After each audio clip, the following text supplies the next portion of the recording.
ऐसा देखा गया है कि गुरु जो भी राशि में, जो भी घर में विराजमान होता है, जैसे हम बोलते हैं कि कारको भाव नाशाय थियरी है, या तो स्थान हानि करे जीवा। ये एक कॉमन हम लोग पढ़ाई के तौर पर या तो एक्सपीरियंस के तौर पर हमेशा हॉरोस्कोप में स्टडी करते हैं, परंतु जैसे हम लोग राहु केतु के बारे में बात करते हैं, स्पेसिफिकली हम लोग केतु के बारे में जब बात करते हैं कि केतु भाई जहाँ पर भी विराजमान होता है तो उस भाव के, यानी कि उस हाउस के प्रति कुछ ना कुछ न्यूनता या तो कमीपन आपको देता है। आपको उस जगह के लिए बहुत स्ट्रगल करना पड़ता है, उस घर के कारकत्व को हासिल करने के लिए, या तो उससे मिलाप करने के लिए, उसके साथ कंपैटिबल करने के लिए आपको काफ़ी मेहनत करनी पड़ती है। क्योंकि केतु क्या करता है कि जो घर में बैठ जाता है, उस घर की जितनी भी एनर्जी है उसको वो स्लो डाउन कर देता है, क्योंकि वो चाहता है कि आप इस घर के कारकत्व के प्रति सबसे ज़्यादा काम करें। उसी प्रकार से गुरु जो भी घर में बैठा होता है आपके कुंडली अनुसार, उस घर के कारकत्व में वो अवश्य न्यूनता लाता है। ये तो हो गया कारको भाव नाशाय, ठीक है। परंतु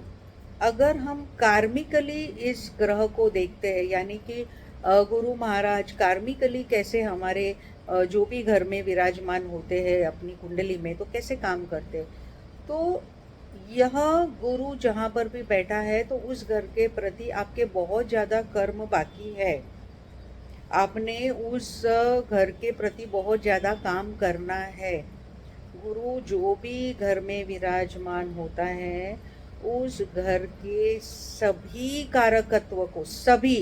नॉट वन और टू, सभी कारकत्व को पूर्ण करने के लिए, हासिल करने के लिए,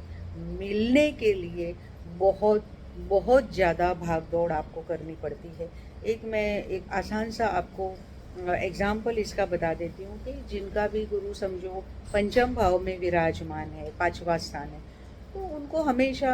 प्यार में, जैसे रिलेशनशिप में दिक्कतें आती है, अनसक्सेसफुल रिलेशनशिप, एजुकेशन में उनको ब्रेक्स आ सकता है, स्ट्रीम चेंज होती है। पंचम भाव के प्रति सबसे ज़्यादा उनका कार्मिक एक्टिविटीज़ बैलेंस है, क्योंकि गुरु जो है वह सबसे स्थूलकायी ग्रह माना गया है, और गुरु जहाँ पर भी बैठ जाता है उस भाव के वज़न को, उस भाव के वेटेज को बहुत बढ़ा देता है। वज़न को बढ़ा देता है, इसका मतलब क्या होता है कि उस घर में इतनी सारी इमोशनल, यानी कि पानी की मात्रा बढ़ जाती है,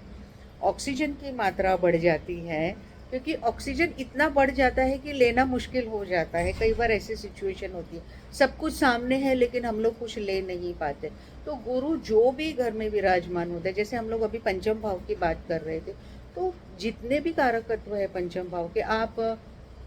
एक ध्यान पूर्वक मंत्र साधना नहीं कर पाते हो, उसमें आपको ब्रेक्स आ जाते हैं, आप पढ़ाई लिखाई नहीं, प्रोजेनी यानी कि चाइल्ड बर्थ में प्रॉब्लम होता है, आपको खुद की सेहत के लिए, मतलब फिर आपको देखना है कि कौन से घर में यह गुरु विराजमान है। हो सकता है कि आपको अपनी माता की पूर्ण जिम्मेदारी लेनी पड़ती। उसी प्रकार अगर गुरु आपके दूसरे स्थान में विराजमान होता है तो पूर्णतः घर की जिम्मेदारी आपको कभी ना कभी उठाने का ऐसा आपके ऊपर रिस्पॉन्सिबिलिटी आ सकता है। आपको पैसा कमाने के लिए बहुत सारी मुसीबतों का सामना करके, बहुत स्ट्रगल करके आप अपना पैसा अक्यूमुलेट करते हो। नहीं मिलता ऐसा नहीं है, परंतु आपका जो कार्मिक घर माना गया है पूर्ण कुंडली का, वो मेरे अनुभव अनुसार मैंने देखा है कि जिस भी घर में गुरु महाराज आप कैरी फॉरवर्ड होते हैं, आपके